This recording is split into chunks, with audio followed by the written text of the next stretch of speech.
त्याला मारण्यात आलं तेव्हा सरकारकडनं बोलण्यात आलं होतं, असं कुठेही काही झालेलं नाही। पण आम्ही हा प्रश्न काल सरकारला जेव्हा विचारला तेव्हा सरकारने मान्य केलं की सोमनाथचा मृत्यू हा पोलीस कोठडीमध्ये झाला।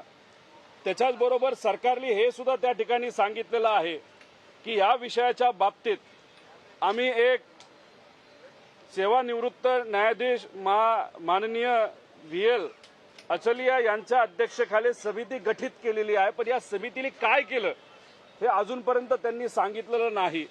त्यामुळे काल या प्रश्नाच्या माध्यमातून सरकारचं लक्ष सोमनाथ सूर्यवंशीकडे पण देण्याचं आणि आणण्याचा आम्ही विचार त्या ठिकाणी केला आणि याच्या पुढे त्यांच्यासाठी सुद्धा आम्ही सर्वजण मिळून तिथे लढणार आहोत। बीडच्या बाबतीतला प्रश्न आम्ही मांडला होता, तो 12व्या नंबरला होता। त्याच्यामध्ये आम्ही असं म्हणालो होतो की बीड जिल्ह्यातील हत्या झालेल्या प्रकरणातील संबंधित अटक करून कारवाई करण्याबाबत हा एक मुद्दा होता। काल धनंजय मुंडेंनी त्या ठिकाणी राजीनामा दिला, तो विषय तिथं संपतो असं नाही, त्यांना FIR मध्ये सह आरोपी करा अशी सुद्धा आम्ही त्या ठिकाणी मागणी करत आहोत। ते त्या बाबतीत काय होईल बघू। पण आम्ही विचारलं होतं गेल्या 10 महिन्यामध्ये बीडमध्ये किती मर्डर झाले हे तुम्ही त्या ठिकाणी सांगा। 10 महिन्यामध्ये 36 खून हे बीडमध्ये तिथं झाले आहेत आणि त्याच्यामध्ये नावं कोण आहेत? महादेव मुंडे, बानगर, तसंच घरबुडे, आंधळे। म्हणजे काही लोक संतोष देशमुखचा विषय आपण जेव्हा लावून धरत होतो तेव्हा जातीवादाचा विषय त्या ठिकाणी आणत होते, पण ही नावं आपण बघितली आणि असे कितीतरी बघितले तर अनेक समाजाच्या लोकांवर तिथं अन्याय झाला, त्यांचा मृत्यू झाला। त्यामुळे ह्या सगळ्यांना न्याय मिळाला पाहिजे।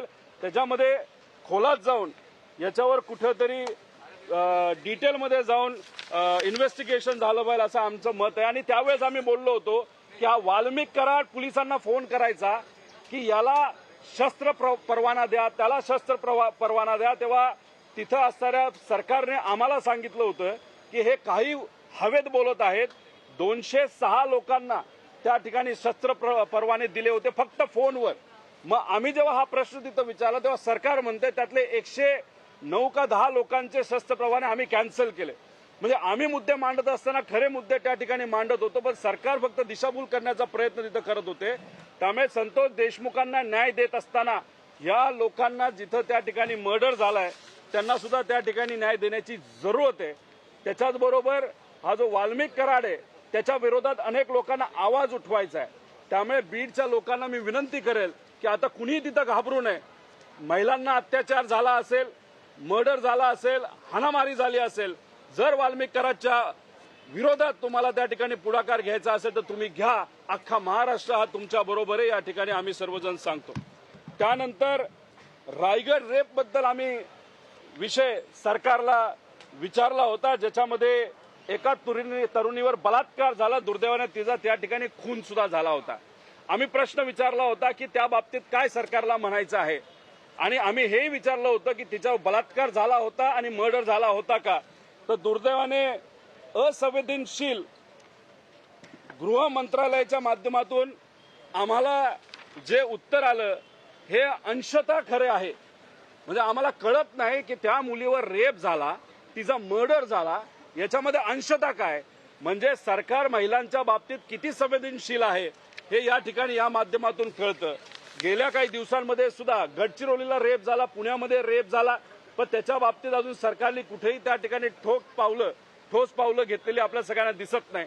शक्ती कायदा आणला पाहिजे असं आम्ही सगळेजण म्हणतो, पण अशा पद्धतीने सरकार जर उत्तर देत असेल तर म्हणजे ते अतिशय दुर्दैवी गोष्ट असं आपल्याला म्हणावं लागेल। शेवटचा मुद्दा, काल आम्हा सगळ्यांना म्हणजे सर्व आमदारांना विनंती करण्यात आली आहे सरकारच्या माध्यमातून की छत्रपती संभाजीराजेंवर जो पिक्चर केला गेला आहे छावा, तो पिक्चर बघण्यासाठी आयनॉक्स थिएटरमध्ये संध्याकाळी 5 का 6 वाजता आम्हाला जायचंय। तिथं कोण कोण येणार आहे तर तिथं मुख्यमंत्री येणार आहेत, तिथं दोन्ही उपमुख्यमंत्री येणार आहेत, मंत्री येणार आहेत आणि सर्व आमदार असतील असं आम्हाला सांगण्यात आलेलं आहे। मी स्वतः तो पिक्चर बघितलेला आहे, तो पिक्चर बघून मी भावनिक झालेलो आहे। आणि अशा परिस्थितीमध्ये तिथं गेल्यानंतर तो पिक्चर बघत असताना जेव्हा आम्ही भावनिक होतो तेव्हा छत्रपती शिवाजी महाराज, छत्रपती संभाजीराजे, विश्वरत्न डॉक्टर बाबासाहेब आंबेडकर, महात्मा फुले, लोकशाहीर अण्णाभाऊ साठे हे सगळे जे महामानव होऊन गेले, पुण्यश्लोक अहिल्यादेवी होळकर, या महामानवांच्या विरोधात जो कुणी विरोधात बोलतो त्याच्या विरोधात अख्खा महाराष्ट्र एकत्रित येत असतो। आणि आम्ही सुद्धा हेच म्हणतोय की जी व्यक्ती महामानवांच्या विरोधात बोलते त्याच्यावर कारवाई झाली पाहिजे। तेव्हा आज मुख्यमंत्री आणि उपमुख्यमंत्री जर पिक्चर बघायला जात असतील तर आमदार म्हणून नाही पण नागरिक म्हणून मी या ठिकाणी म्हणतो तो तुम्हाला हक्क आहे का, हा विचार त्या ठिकाणी या सगळ्या मंत्र्यांनी तिथं केला पाहिजे। त्याचं मुख्य कारण म्हणजे राहुल सोलापूरकर नावाचा जो माणूस आहे छत्रपती शिवाजी महाराजांच्या विरोधात, विश्वरत्न डॉक्टर बाबासाहेब आंबेडकरांच्या विरोधात तिथं त्यांनी वक्तव्य केलं, त्याचा विरोध आम्ही सर्वांनी त्या ठिकाणी केला। हे करत असताना सुद्धा सरकारने ठीक आहे छातूर मातूर तिथं काही वक्तव्य केलं, पण 10 दिवसानंतर या राहुल सोलापूरकरला पुणे महानगरपालिकेमध्ये सांस्कृतिक धोरण बनवण्यासाठी, म्हणजे ज्याची कुठलीच लायकी नाही, जो मेंटल हॉस्पिटलमध्ये जाण्याच्या लायकीचा आहे, त्याला महापालिकेचे सांस्कृतिक धोरण बनवण्याची समितीमध्ये त्या ठिकाणी घेतलं गेलं। म्हणजे मूर्खपणा बघा या सरकारचा की अशा व्यक्तीला त्या ठिकाणी जबाबदार दिली की त्याला मेंटल हॉस्पिटलमध्ये सुद्धा कदाचित भरती करून घेणार नाही अशी ती परिस्थिती आहे। त्याच्याचबरोबर कोरटकर नावाचा एकदम वेडा माणूस नागपूरचा स्वतःला खूप शहाणा समजतो। आता हा माणूस कोण आहे तर हा डील मेकर आहे, हा कुठेतरी त्या ठिकाणी कॉन्ट्रॅक्टर आहे, हा डील बनवतो। म्हणजे मंत्रालयामध्ये सामान्य लोकांना एंट्री नाही, पण या कोरटकर आला, कुठल्या गाडीत आला, रोल्स रॉयस असू 10 कोटीची नाही तर कुठे, त्याला लगेच त्या ठिकाणी आत घेतलं जातं, कुठल्याही मंत्र्यांकडे तिथं जायला मिळतं।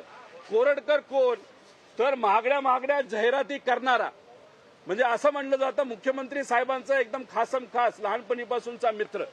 माझं म्हणणं आहे की मित्र आहे म्हणून त्यात काय हे नाही, पण माझं असं म्हणणं आहे की मुख्यमंत्री साहेब हे मित्रांचे मुख्यमंत्री नाहीत, मुख्यमंत्री साहेब हे महाराष्ट्राचे मुख्यमंत्री आहे। आणि कोरटकर छत्रपती संभाजीराजे, छत्रपती शिवाजी महाराजांच्याबद्दल अशा काही लेवलला जाऊन बोललाय ते आम्हाला बोलता सुद्धा येत नाही, त्याच्यावर तुम्ही कारवाई करत नाही, त्याला तुम्ही पोलीस प्रोटेक्शन देता आणि पोलीस प्रोटेक्शन असताना हा महाशय मध्य प्रदेशमध्ये तिथं पळून जातो, त्या बाबतीत तुम्हाला काय करता येत नाही, त्याच्यावर तुम्ही कारवाई करू शकत नाही, त्याच्यावर तुम्ही जेलमध्ये टाकू शकत नाही।